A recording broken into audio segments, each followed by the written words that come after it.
ஆகாசவாணி.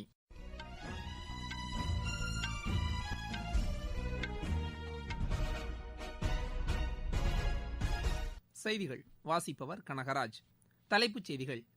தமிழர் பண்பாட்டின் மேன்மைகளை வெளிப்படுத்தும் மிகச்சிறந்த பண்டிகையான பொங்கல் பண்டிகை மக்களுக்கு உடல்நலத்தை வழங்குவதுடன் வெற்றிகளையும் கொண்டுவரட்டும் என்று பிரதமர் திரு நரேந்திர மோடி வாழ்த்து தெரிவித்துள்ளார். ராணுவத்தினர் எல்லைகளை காக்கும் பணியில் சிறப்பாக ஈடுபட்டுள்ளதுடன் கோவிட்-19க்கு எதிராகவும் சிறப்பாக பணியாற்றியிருப்பதாக ராணுவ தலைமை தளபதி திரு எம் நரவானே கூறியுள்ளார். காவல்துறையினர் அர்ப்பணிப்பு உணர்வுடன் திறம்பட பணியாற்றுவதால்தான் தமிழகம் அமைதி பூங்காவாக திகழ்கிறது என்று முதலமைச்சர் திரு எடப்பாடி பழனிசாமி தெரிவித்துள்ளார். நாட்டில் கோவிட்-19 பாதிப்பிலிருந்து குணமடைந்தோரின் சதவீதம் 96.52ஆக அதிகரித்துள்ளது. ISL கால்பந்து போட்டியில் கோவா அணி இன்று ஜாம்ஷெட்பூர் அணியை எதிர்கொள்கிறது. இனி விரிவான செய்திகள். தமிழர் திருநாளாம் பொங்கல் பண்டிகை இன்று தமிழகம் முழுவதும் உற்சாகமாக கொண்டாடப்பட்டு வருகிறது. இதையொட்டி மக்கள் வீடுகளில் வண்ணக் கோலமிட்டு புதுப்பானையில் புத்தரிசி பொங்கலிட்டு கதிரவனை வழிபட்டு வருகின்றனர். இந்நாளை முன்னிட்டு உற்றார் உறவினர்களுக்கும் நண்பர்களுக்கும் ஒருவருக்கு ஒருவர் பொங்கல் வாழ்த்துக்களை தெரிவித்து இந்நாளை மேலும் சிறப்பாக கொண்டாடி வருகின்றனர். பொங்கலை முன்னிட்டு மாநிலத்தில் உள்ள அனைத்து சந்தைகளிலும் விடிய விடிய கரும்பு, மஞ்சள் கொத்து, பானை உள்ளிட்ட பொருட்களின் விற்பனை தீவிரமாக நடைபெற்றது. நாளைய தினம் வேளாண் பணிகளில் பேருதவியாக இருக்கும் கால்நடைகளுக்கான மாட்டுப் பொங்கல் கொண்டாடப்பட உள்ளது. பொங்கல் திருநாளை முன்னிட்டு மக்களுக்கு தலைவர்கள் பலர் வாழ்த்துக்களை தெரிவித்துள்ளனர். தமிழ் கலாச்சாரத்தின் மேன்மைகளை எடுத்துரைக்கும் பொங்கல் பண்டிகையை முன்னிட்டு தமிழக மக்கள் அனைவருக்கும் வாழ்த்துக்களை தெரிவித்துக் கொள்வதாக பிரதமர் திரு நரேந்திர மோடி கூறியுள்ளார். டுவிட்டரில் அவர் தமிழில் வாழ்த்து செய்தியை பதிவிட்டுள்ளார். உடல் நலத்தையும் வெற்றிகளையும் மக்கள் பெற இந்த பண்டிகை வழி செய்யட்டும் என்றும் அவர் கூறியுள்ளார். நல்லிணக்கத்தையும் இயற்கையோடு இணைந்த வாழ்வையும் இந்த பண்டிகை வழங்கட்டும் என்றும் பிரதமர் தெரிவித்துள்ளார். காவல்துறையினர் அர்ப்பணிப்பு உணர்வுடன் திறம்பட பணியாற்றுவதால்தான் தமிழகம் அமைதி பூங்காவாக திகழ்கிறது என்று முதலமைச்சர் திரு எடப்பாடி பழனிசாமி கூறியுள்ளார். சென்னையில் இன்று காவல்துறையினர் மற்றும் அவர்களது குடும்பத்தினருடன் இணைந்து அவர் பொங்கல் பண்டிகையை கொண்டாடினார். அப்போது பேசிய முதலமைச்சர் காவல்துறையினரின் நலனில் தமிழக அரசு எப்போதுமே அக்கறையுடன் செயல்பட்டு வருவதாக தெரிவித்தார். இன்றைக்கு தமிழகம் அமைதி பூங்காவாக இருப்பதற்கு காரணம் நம்முடைய காவலுடைய திறம்பட பணி, அர்ப்பணிப்பு உணர்வு. இரவுகள் பாராமல் இன்றைக்கு தமிழகம் இந்தியாவிலேயே அமைதி பூங்காவாக விளங்குவதற்கு அடித்தளமாக இருக்கின்றவர் காவலர்கள். அப்படிப்பட்ட காவலர்களோடு இன்றைக்கு இந்த பொங்கல் திருநாளை கொண்டாடுவது நான் மற்றற்ற மகிழ்ச்சியடைகிறேன் என்று தெரிவித்து மீண்டும் ஒருமுறை அனைவருக்கும் பொங்கல் நல்வாழ்த்துக்களை தெரிவித்துக் கொள்கின்றேன். பொங்கலை முன்னிட்டு நடத்தப்படும் பாரம்பரிய வீர விளையாட்டான ஜல்லிக்கட்டு போட்டி மதுரை மாவட்டம் அவனியாபுரத்தில் தற்போது நடைபெற்று வருகிறது. இப்போட்டியை தமிழக கூட்டுறவுத்துறை அமைச்சர் திரு செல்லூர் ராஜு கொடியசைத்து தொடங்கி வைத்தார். காலை 8 மணிக்கு தொடங்கிய ஜல்லிக்கட்டு மாலை வரை நடைபெறும் என்று எமது செய்தியாளர் தெரிவிக்கிறார். கோவிட்-19 தொற்று காரணமாக இந்த ஆண்டு சுகாதாரத்துறையின் வழிகாட்டு நெறிமுறைகளுடன் இப்போட்டி நடைபெற்று வருகிறது. இன்று நடைபெறும் ஜல்லிக்கட்டில் 788 காளைகள் பங்கேற்றுள்ளன. அவற்றை அடக்க 431 வீரர்கள் களத்தில் பங்கேற்றுள்ளனர். இந்த ஜல்லிக்கட்டு போட்டியை பார்ப்பதற்காக தில்லியிலிருந்து காங்கிரஸ் முன்னாள் தலைவர் திரு ராகுல் காந்தி மதுரை வந்து போட்டியை நேரில் பார்வையிட்டு வருகிறார். இயற்கைக்கு நன்றி செலுத்தும் அறுவடை திருநாள் தமிழகத்தில் மட்டுமே 3 நாட்கள் தொடர்ந்து கொண்டாடப்படுவதாக RSS தலைவர் திரு மோகன் பாகவத் கூறியுள்ளார். சென்னை பொன்னியம்மன் மேடு கடும்பாடி சின்னம்மன் ஆலயத்தில் நடைபெற்ற பொங்கல் விழாவில் கலந்து கொண்டு அவர் வழிபாடு நடத்தினார். நிகழ்ச்சியில் பேசிய அவர் முதல் நாளில் சூரியனுக்கு நன்றி செலுத்தும் விதமாகவும், 2வது நாளில் கால்நடைகளுக்கு நன்றி செலுத்தும் வகையிலும், 3வது நாளில் உறவினர்கள் மற்றும் நண்பர்களை சந்தித்து மகிழ்ச்சியை பகிர்ந்து கொள்ளும் விதமாகவும் பொங்கல் பண்டிகை தமிழகத்தில் கொண்டாடப்படுவதாக கூறினார். நாட்டின் பல பகுதிகளில் அறுவடை திருநாள் இன்று பல்வேறு பெயர்களில் கொண்டாடப்படுகிறது.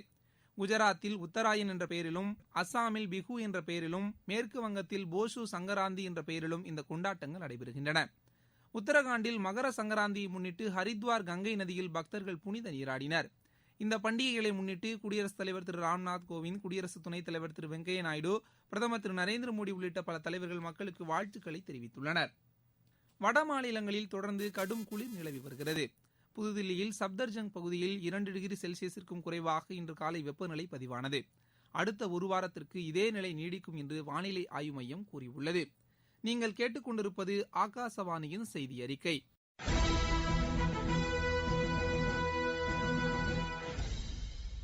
கோவிட்-19 ஒழிப்போம், தடுப்பூசிக்கு தயாராவோம். கோவிட்-19க்கான தடுப்பூசி பாதுகாப்பானது. இதனை பெறுவதற்கு கோவின் இணையதளத்தில் புகைப்படத்துடன் கூடிய அடையாள ஆவணத்துடன் பதிவு செய்ய வேண்டும்.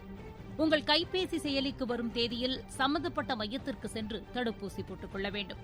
தடுப்பூசி போட்டவுடன் 1/2 மணி நேரம் கண்காணிப்பு மையத்தில் அமர்ந்திருக்க வேண்டும். 2ஆம் சுற்று தடுப்பூசியையும் அதற்கான தேதியில் தவறாமல் போட்டுக் கொள்ள வேண்டும். நம் நலன் காத்து நாட்டு நலனை உறுதி செய்வோம். ராணுவத்தினர் எல்லைகளை காக்கும் பணியில் சிறப்பாக ஈடுபட்டுள்ளதுடன் கோவிட்-19க்கு எதிராகவும் சிறப்பாக பணியாற்றியிருப்பதாக ராணுவ தலைமை தளபதி திரு MM நரவானே கூறியுள்ளார். முன்னாள் படை வீரர்களின் தினம் இன்று கொண்டாடப்படுவதை முன்னிட்டு புதுதில்லியில் நடைபெற்ற நிகழ்ச்சியில் அவர் பங்கேற்று உரையாற்றினார். அப்போது பேசிய அவர், கடந்த ஆண்டு நமது படையினருக்கு மிக சவாலான ஆண்டாக இருந்தது என்று கூறினார். நாட்டின் வடக்கு எல்லையில் சவால்களை வெற்றிகரமாக ராணுவம் எதிர்கொண்டதாக அவர் தெரிவித்தார். 1971ஆம் ஆண்டு பாகிஸ்தானுடனான போரில் இந்தியா பெற்ற வெற்றியின் 50வது ஆண்டை குறிக்கும் வகையில் இந்த ஆண்டு நாடு முழுவதும் பல்வேறு நிகழ்ச்சிகளுக்கு ஏற்பாடு செய்யப்பட்டுள்ளதாகவும் அவர் கூறினார். நாட்டில் கோவிட்-19 பாதிப்பிலிருந்து குணமடைந்தோரின் சதவீதம் 96.52ஆக அதிகரித்துள்ளது. கடந்த 24 மணி நேரத்தில் சுமார் 17,000 பேருக்கு புதிதாக தொற்று ஏற்பட்டுள்ளதாகவும் அதே சமயம் 17,500க்கும் மேற்பட்டோர் குணமடைந்துள்ளதாகவும் மத்திய சுகாதார அமைச்சகம் தெரிவித்துள்ளது. தற்போது நாடு முழுவதும் சுமார் 2,14,000 பேர் சிகிச்சையில் இருப்பதாக அந்த அமைச்சகம் கூறியுள்ளது. இதனிடையே கடந்த 24 மணி நேரத்தில் 7,43,000க்கும் மேற்பட்ட பரிசோதனைகள் மேற்கொள்ளப்பட்டதாக இந்திய மருத்துவ ஆராய்ச்சி குழுமம் தெரிவித்துள்ளது. பறவை காய்ச்சலை கட்டுப்படுத்த உறுதியான நடவடிக்கைகளை மேற்கொள்ளுமாறு மாநிலங்களுக்கு மத்திய அரசு அறிவுறுத்தியுள்ளது. இதுகுறித்து கால்நடை பராமரிப்புத்துறை அமைச்சகம் வெளியிட்டுள்ள அறிக்கையில் 10 மாநிலங்களில் பறவை காய்ச்சல் உறுதி செய்யப்பட்டுள்ளதாக கூறப்பட்டுள்ளது. ஜம்மு காஷ்மீர், கந்தர்பால் மாவட்டம் மற்றும் ஜார்க்கண்டில் 4 மாவட்டங்களிலும் பறவைகள் நோய் தொற்றால் உயிரிழந்ததாக தெரிவிக்கப்பட்டுள்ளது. கோழிப் பண்ணைகளில் பாதுகாப்பு நடவடிக்கைகளை மேற்கொள்ளுமாறு மாநிலங்களுக்கு அறிவுறுத்தப்பட்டுள்ளது. கோழிப் பண்ணைகள் மூலம் பறவை காய்ச்சல் பரவாது என்பதை மாநிலங்கள் உறுதிப்படுத்த வேண்டும் என்றும் கேட்டுக் கொள்ளப்பட்டுள்ளது. மற்ற மாநிலங்களிலிருந்து கோழிகள் மற்றும் அது சார்புடைய பொருட்களை கொண்டு வருவதற்கும் பல்வேறு மாநிலங்கள் தடை விதித்துள்ளன. இந்நிலையில் இம்முடிவு கோழி வளர்ப்பு தொழிலில் எதிர்மறையான தாக்கத்தை ஏற்படுத்தும் என்பதால் தடை உத்தரவை மறுபரிசீலனை செய்யுமாறும் மாநில அரசுகளை மத்திய அரசு கேட்டுக் கொண்டுள்ளது. விபத்தில் காயமடைந்த மத்திய இணையமைச்சர் திரு ஸ்ரீபத் நாயக்கின் உடல்நிலையில் நல்ல முன்னேற்றம் ஏற்பட்டுள்ளதாக மருத்துவர்கள் தெரிவித்துள்ளனர். கர்நாடக மாநிலத்தில் கடந்த திங்கட்கிழமை விபத்தில் சிக்கிய அவர் கோவாவில் உள்ள மருத்துவமனையில் அனுமதிக்கப்பட்டுள்ளார். அவரது ரத்த அழுத்தம், நாடி துடிப்பு உள்ளிட்ட அனைத்தும் சீராக இருப்பதாக மருத்துவர்கள் குழு தெரிவித்துள்ளது. தலைநகர் புதுதில்லியில் இம்மாதம் 26ஆம் தேதி நடைபெறவுள்ள குடியரசு தின விழா கலை நிகழ்ச்சிகளில் 321 பள்ளி மாணவர்கள், 80 நாட்டுப்புற கலைஞர்கள் பங்கேற்பார்கள் என்று பாதுகாப்பு அமைச்சகம் அறிவித்துள்ளது. தில்லியில் உள்ள 4 பள்ளிகளைச் சேர்ந்த மாணவர்கள், கொல்கத்தா கிழக்கு மண்டல கலாச்சார மையத்தைச் சேர்ந்த நாட்டுப்புற கலைஞர்கள் ஆகியோர் கலாச்சார நிகழ்ச்சிகளில் இடம்பெறவுள்ளனர். இதுகுறித்து அமைச்சகம் வெளியிட்டுள்ள அறிக்கையில், தில்லியில் உள்ள DTEA பள்ளி மாணவர்கள் தமிழ்நாட்டின் நாட்டுப்புற கலை நிகழ்ச்சியை நடத்தி காட்ட உள்ளதாக கூறப்பட்டுள்ளது.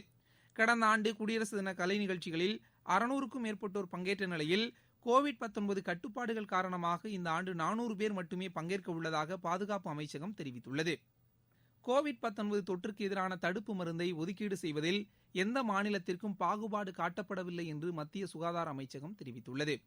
இதுகுறித்து அந்த அமைச்சகம் விடுத்துள்ள டுவிட்டர் செய்தியில், முதல் கட்டமாக மத்திய அரசு தடுப்பு மருந்து நிறுவனங்களிடமிருந்து கொள்முதல் செய்துள்ள 1,65,00,000 எண்ணிக்கையிலான கோவிஷீல்டு, கோவாக்சின் தடுப்பு மருந்துகள் மாநிலங்கள் மற்றும் யூனியன் பிரதேசங்களுக்கு விநியோகிக்கப்பட்டுள்ளதாக தெரிவிக்கப்பட்டுள்ளது. சீனாவில் சிக்கி தவித்த இந்திய மாலுமிகள் 23 பேர் இன்று தாயகம் திரும்புகின்றனர். இதனை மத்திய கப்பல் போக்குவரத்துத்துறை இணையமைச்சர் திரு மன்சுக் மாண்டவியா தெரிவித்துள்ளார்.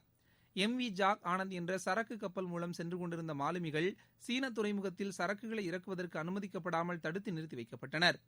இதனால் கடந்த ஆண்டு ஜூன் மாதம் முதல் அவர்கள் தாயகம் திரும்புவதில் சிக்கல் ஏற்பட்டது. இந்நிலையில் மத்திய அரசு மற்றும் கப்பல் நிறுவனம் மேற்கொண்ட மனிதநேய நடவடிக்கைகள் மூலம் மாலுமிகள் மீட்கப்பட்டதாக அமைச்சர் திரு மன்சுக் மாண்டவியா கூறியுள்ளார். ISL கால்பந்து போட்டியில் கோவா அணி இன்று ஜாம்ஷெட்பூர் அணியை எதிர்கொள்கிறது. இப்போட்டி கோவாவில் இரவு மணி 7:30க்கு தொடங்குகிறது. மீண்டும் தலைப்புச் செய்திகள். தமிழர் பண்பாட்டின் மேன்மைகளை வெளிப்படுத்தும் மிகச்சிறந்த பண்டிகையான பொங்கல் பண்டிகை மக்களுக்கு உடல்நலத்தை வழங்குவதுடன் வெற்றிகளையும் கொண்டு வரட்டும் என்று பிரதமர் திரு நரேந்திர மோடி வாழ்த்து தெரிவித்துள்ளார். ராணுவத்தினர் எல்லைகளை காக்கும் பணியில் சிறப்பாக ஈடுபட்டுள்ளதுடன் கோவிட்-19க்கு எதிராகவும் சிறப்பாக பணியாற்றியிருப்பதாக ராணுவ தலைமை தளபதி திரு MM நரவானே கூறியுள்ளார். காவல்துறையினர் அர்ப்பணிப்பு உணர்வுடன் திறம்பட பணியாற்றுவதால்தான் தமிழகம் அமைதி பூங்காவாக திகழ்கிறது என்று முதலமைச்சர் திரு எடப்பாடி பழனிசாமி தெரிவித்துள்ளார். நாட்டில் கோவிட்-19 பாதிப்பிலிருந்து குணமடைந்தோரின் வீதம் 96.52ஆக அதிகரித்துள்ளது. ISL கால்பந்து போட்டியில் கோவா அணி இன்று ஜாம்ஷெட்பூர் அணியை எதிர்கொள்கிறது. இத்துடன் இந்த செய்தி அறிக்கை நிறைவு பெற்றது. எமது செய்திகளை உடனுக்குடன் AIR நியூஸ் _சென்னை என்ற ட்விட்டர் பக்கத்திலும், செய்தி தொகுப்புகளை all India radio news Chennai என்ற யூடியூப் சேனலிலும் அறிந்து கொள்ளலாம்.